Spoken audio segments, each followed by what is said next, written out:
Assalamualaikum warahmatullahi wabarakatuh. Bismillah. Tawakkaltu 'ala Allah. La haula wala quwwata illa billah. Asyhadu an la ilaha illallah wa asyhadu anna Muhammadar Rasulullah. Allahumma shalli ala sayyidina Muhammadin wa ala alihi wa sahabatihi ajma'in, amma ba'd. Kita lanjutkan pada halaman 783 yang terakhir, tumayamdi wa hadhihi. Bismillahirrahmanirrahim. Wa hadhihi lamsatun ukhra min lamasatil manhaj lil qulubil mu'minah. Ini juga ada satu sentuhan lain, ya, finger touching, sentuhan yang lain, ya, lil qulubil mu'minin, ya, terhadap hatinya orang-orang yang beriman. Ada sentuhan.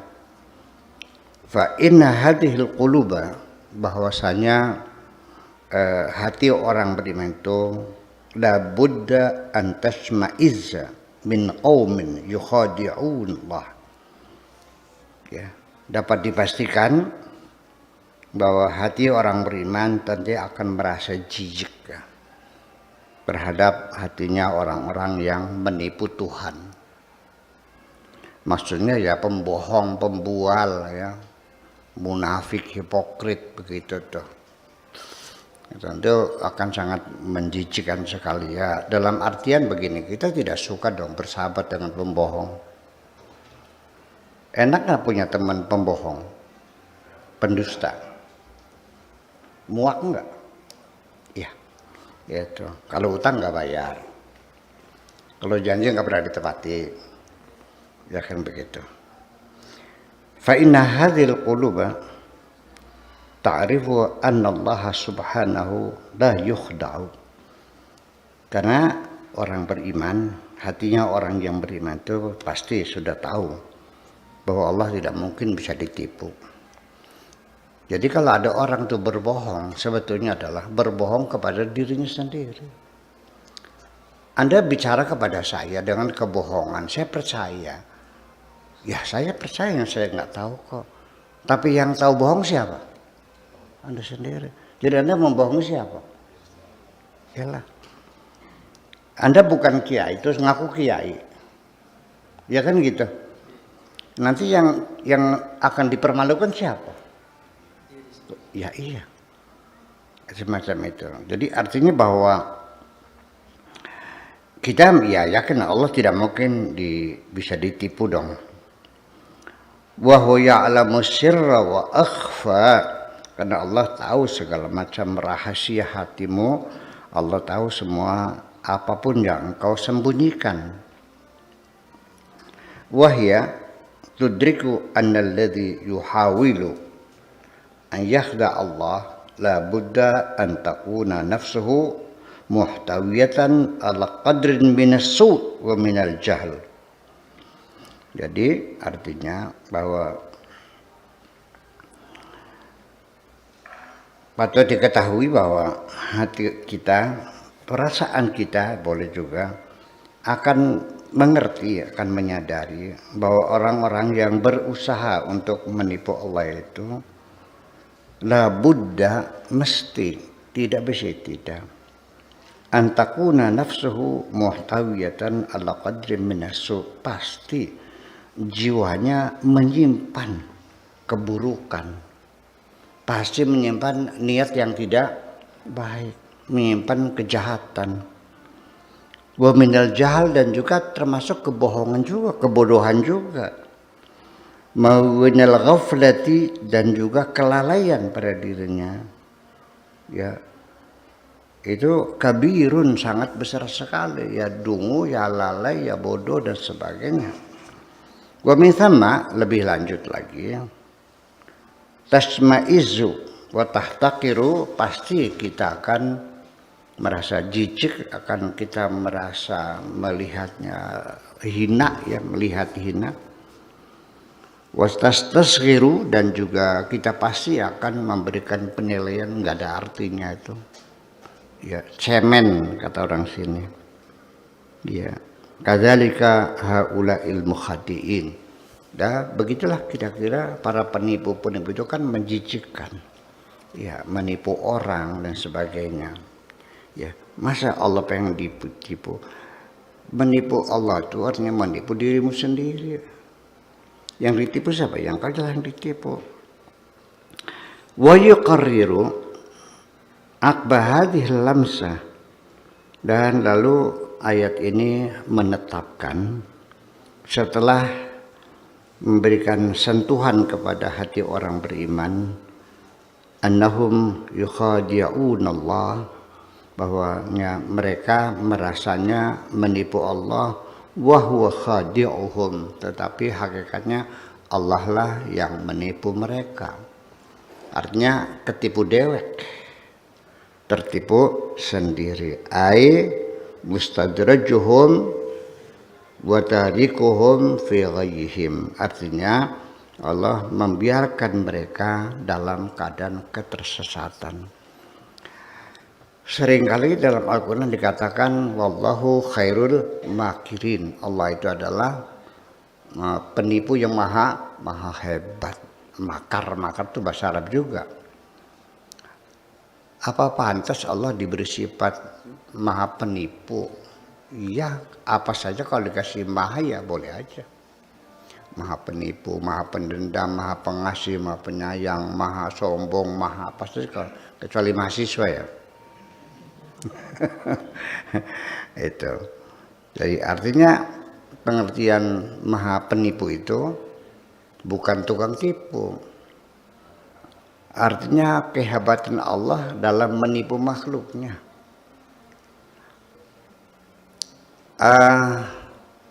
Kalau Anda menipu orang, tapi kemudian yang Anda tipu itu tersadar dan dia marah, dia menuntut, ya, dia ngamuk, ya, dan sebagainya, sadar tertipu, ya Anda namanya bukan jagoan tipu. Ya, yang jagoan tipu itu, yang maha penipu itu, orang yang tertipu tidak terasa tertipu. Itu sudah jagoan. Tapi kalau yang maha penipu, yang ditipunya bukan sekedar tidak merasa, tapi berterima kasih, merasa gembira ditipu itu.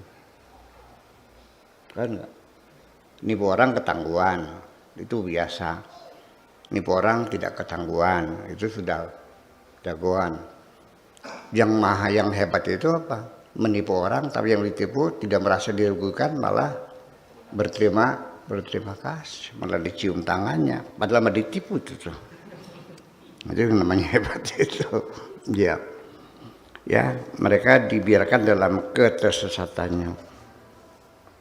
Ya raq la yaqra'uha bi musibatin tunabbihuhum. Jadi yaitu dengan tidak mengguncang mereka ketika mendapatkan musibah, tidak bisa menyadarkan, meringatkan mereka dengan musibah bertubi-tubi, tidak sadar juga.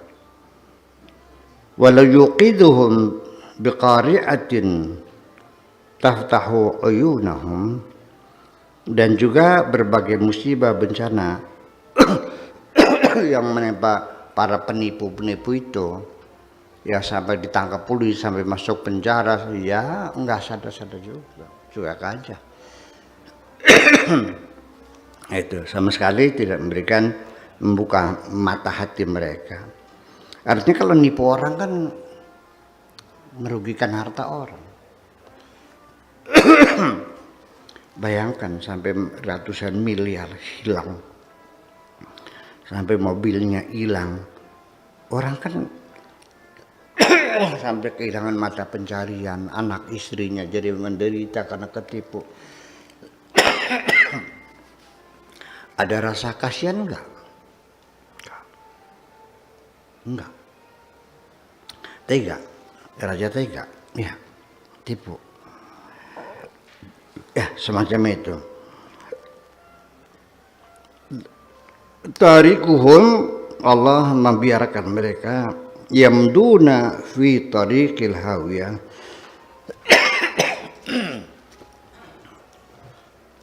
Atau kok jadi kasar begini.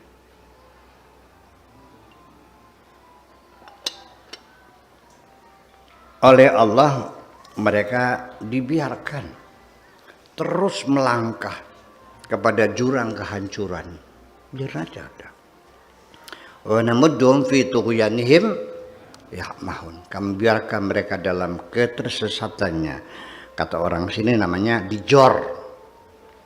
Dijorternya dilepasin aja udah terserah gitu. Fi tariqil hawiyati hatta yasqutu, sampai mereka terjatuh dalam lubang itu. Wa dzalika huwa huda Allah subhanahu lahum, itulah tipuan Allah terhadap mereka seperti itu. Kalau perlu ya jalannya dihias-hias supaya mereka terjerumus sekalian, dijeblosaken sisan. Kata bahasa sininya dijeblosaken sisan, sekalian dijebloskan sekalian, didorong sekalian gitu. Dan mereka tidak sadar. Fal qawari'u wal mihanu katsiran.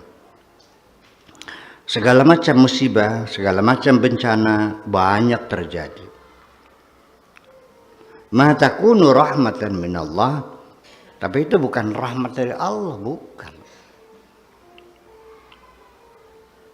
Hina tusibul ibad, ketika menimpa hamba-hamba Allah.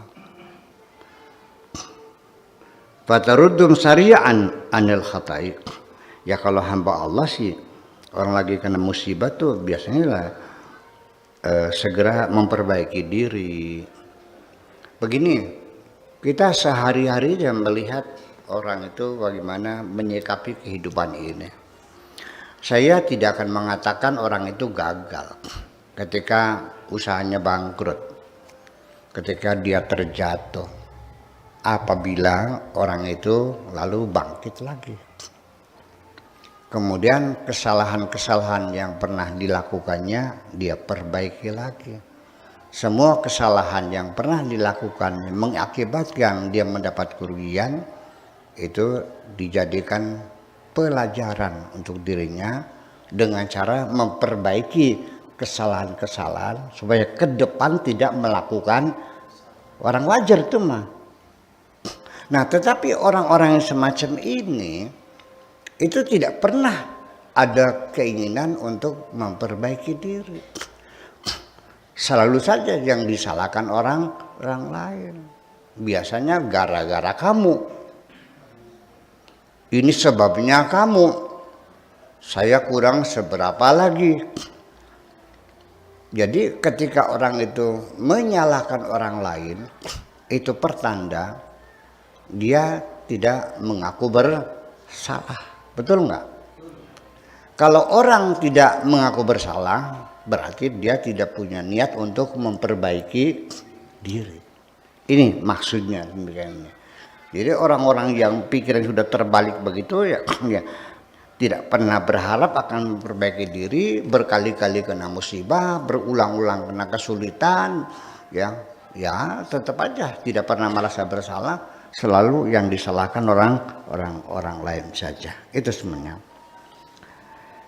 Au tu'allimuhum ma lam yakunu ya'lamun, dan juga pengalaman-pengalaman mereka, kegagalan-kegagalan mereka, musibah bencana, halangan-halangan yang mereka hadapi tidak pernah dijadikan pelajaran untuk mengetahui sesuatu yang mereka belum tahu.